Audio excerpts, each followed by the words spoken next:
দেখ ব্লগ হবে একটা হাই দিয়ে দাও তুই ভিডিও বানাই দে ব্লগ ব্লগ বানাই দিয়ে তুই যাবি নলিও যাবি তুই এখন তুই এই উঠছি এখন তুই দূর হ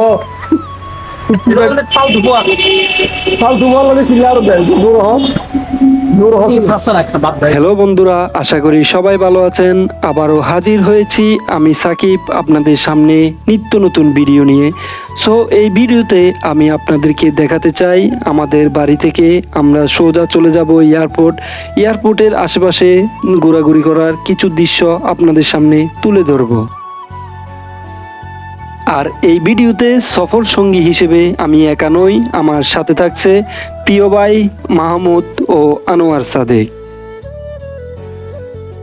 ঈদের পর বাড়িতে গেলে হয়তো এই ভাইদের সাথে প্রিয় মানুষদের সাথে একটু দেখা সাক্ষাৎ হয়, এর মাঝে কথাবার্তা আনন্দের সাথে ঘোরাঘুরি হয়, কিন্তু তাছাড়া আমাদের আর কোনো অবস্থাতে দেখা সাক্ষাৎ হয় না, কারণ আমি ঢাকা থেকে বাড়িতে যাই বছরে এই 2 ঈদে। আমাদের এই চট্টগ্রাম বাংলাদেশের প্রাকৃতিক সৌন্দর্যের মধ্যে এক অনন্য রত্ন। তার কারণ এখানে একসাথে মিলেছে পাহাড়, নদী, সমুদ্র, প্রাকৃতিক ও মনোরম দৃশ্য, যা একসাথে গড়ে উঠেছে। সবশেষে বলতে হয় আমাদের এই চট্টগ্রাম বাংলাদেশের এক প্রাকৃতিক সৌন্দর্যের পাশাপাশি এক ব্যবসায়িক গুরুত্ব ভূমিকা পালন করে। সো দেরি না করে আমরা 3 ভাই মিলে রওনা হয়ে গেলাম আমাদের নিজ গন্তব্যের উদ্দেশ্যে। ভিডিওতে আপনারা যেটা দেখতে পারতেছেন এটা হলো কর্ণফুলী ব্রিজ, যেটা দিয়ে আপনি কক্সবাজার যাওয়ার জন্য এক গুরুত্বপূর্ণ ভূমিকা রাখে। আপনি যদি ট্রেনে করে কক্সবাজার যেতে চান তাহলে অবশ্যই ট্রেন আমাদের এই ব্রিজের উপর দিয়ে যেতে হবে। আর আপনি যদি বিকল্প রাস্তা হিসেবে বাসে করে যেতে চান তাহলে আমাদের অপর পাশে শাহ আমানত সেতু, যেটা দিয়ে কক্সবাজার যাওয়ার জন্য উপযোগী রাস্তা হিসেবে আমি মনে করি। যেহেতু আমাদের এই ব্রিজটা দ্বিমুখী নয়, তাই একমুখী হিসেবে চলাচল করে, এই জন্য আমরা ব্রিজের জ্যাম থাকায় আমরা হেঁটে হেঁটে চলে আসলাম কাপ্তাই রাস্তার মাথা। সেখান থেকে একটা সিএনজি ভাড়া করে আমরা সোজা চলে যাচ্ছি আমাদের নিজ গন্তব্যের উদ্দেশ্যে। যাই হোক, সবচাইতে আনন্দ লাগার বিষয় হলো একটা সময় আমরা যখন এয়ারপোর্ট বা সি বিচে ঘুরতে যাইতাম তখন আমাদের সময় লাগতো মিনিমাম 5 থেকে 6 ঘন্টা। বর্তমানে এই ফ্লাইওভার হওয়ার কারণে এখন আর ওই সময়গুলো লাগে না। ফ্লাইওভারে উঠতে না উঠতেই আমরা দেখতে পেলাম ফ্লাইওভারের কিছু সৌন্দর্য। সবচাইতে ভালো লাগার বিষয় হলো আমরা হাতের বাম পাশে আমাদের প্রিয় বন্দরকে দেখতে পেলাম। এই বন্দরে আমাদের ব্যবসায়িক কার্যক্রম শুরু হয়ে থাকে।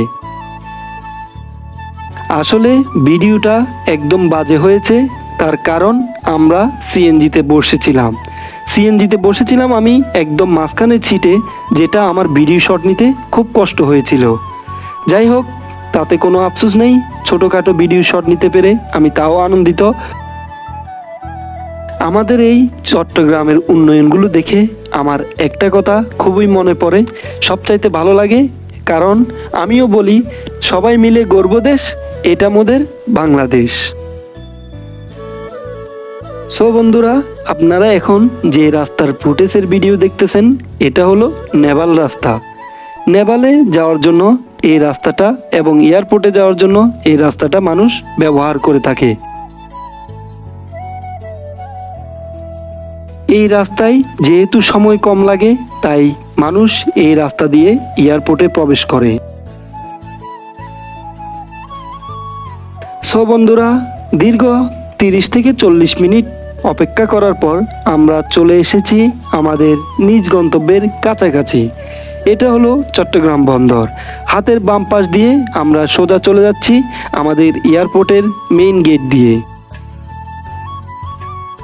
এবার প্রবেশ করতেছি চট্টগ্রাম এয়ারপোর্টের মেইন গেট দিয়ে সোজা ভিতরে। এয়ারপোর্টের দুপাশের রাস্তাটা সত্যি অসাধারণ। আমাদের এই চট্টগ্রাম শহর বাংলাদেশের যে কোনো জেলার মানুষের কাছে হয়তো অনেক অচেনা জায়গা এবং জনপ্রিয় জায়গা, কিন্তু আমাদের ঘোরাঘুরি করা শেষ।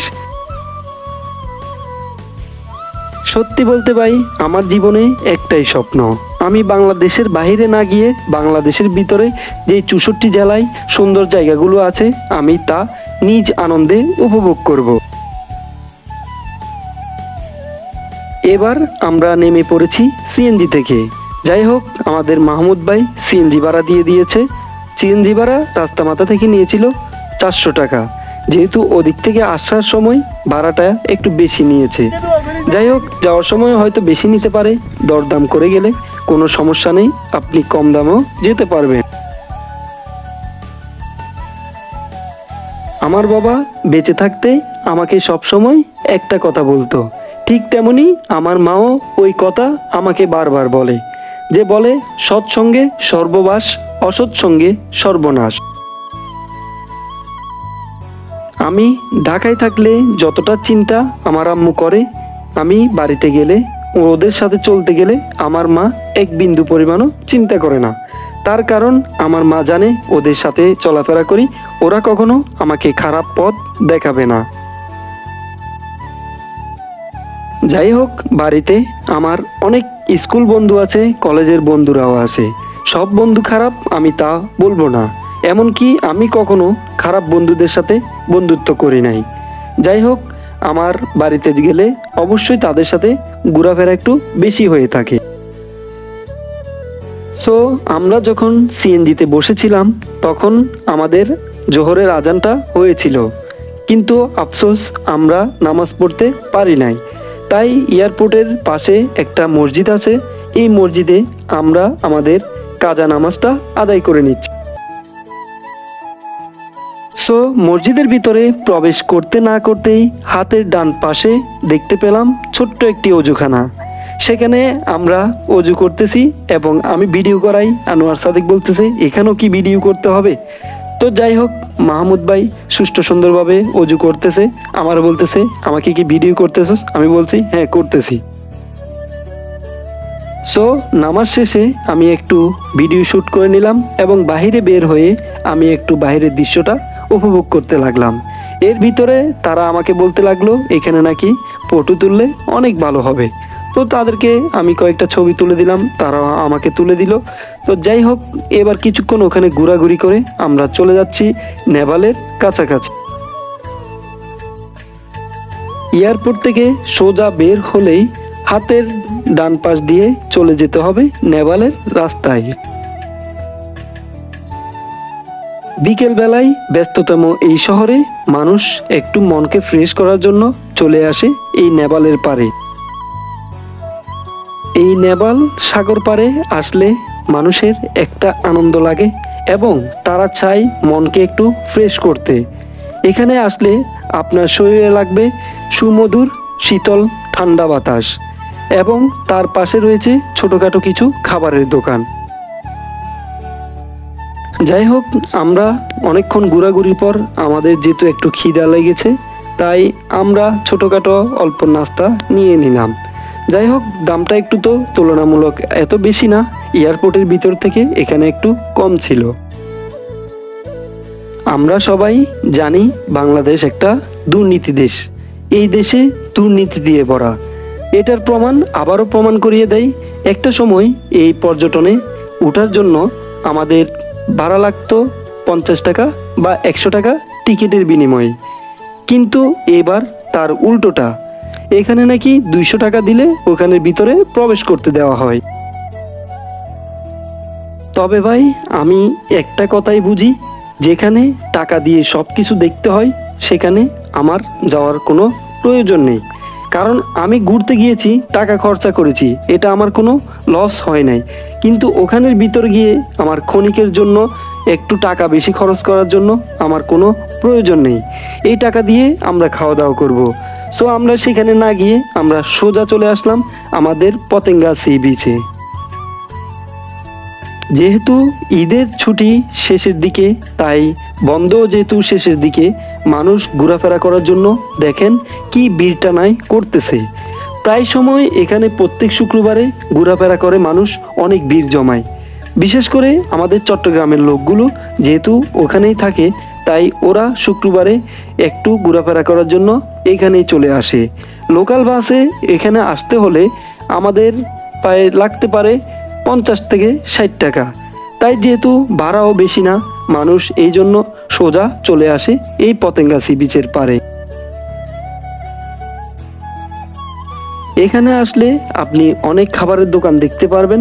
এখানে নদীর পাশে বসে এই খাবারগুলো খেয়ে নিজের মনকে আনন্দ এবং ফ্রেশ করে নিতে পারবেন। সাগরের বুকে এই দানব আকৃতির জাহাজগুলো দেখতে সত্যি অসাধারণ।